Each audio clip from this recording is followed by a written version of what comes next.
काली रात का राज एक सुनसान गांव की कहानी है, जहां रात के अंधेरे में अजीब घटनाएं होती थीं। लोगों का कहना था कि हर अमावस्या की रात कोई रहस्यमयी शख्स गांव में आता है और कोई न कोई गायब हो जाता है। उस रात अमावस्या थी। सुमन, गांव की एक बहादुर लड़की, इन घटनाओं की सच्चाई जानने के लिए तैयार हुई।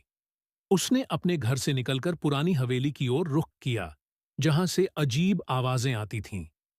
हवेली में घुसते ही उसे एक कमरे से रोशनी दिखाई दी। कमरे के अंदर एक आदमी एक अजीब सा नकाब पहने बैठा था और सामने किसी के फोटो रखे थे। सुमन ने चुपके से दरवाजा खोला।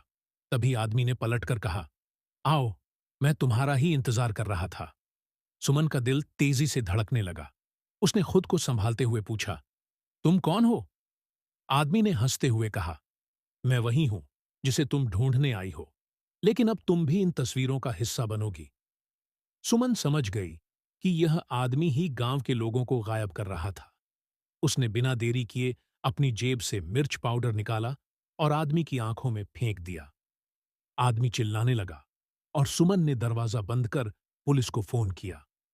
कुछ ही देर में पुलिस वहां पहुंची और उस आदमी को गिरफ्तार कर लिया।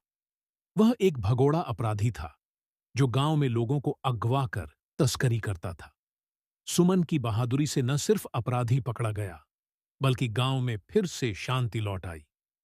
अंत में सुमन गांव की हीरो बन गई।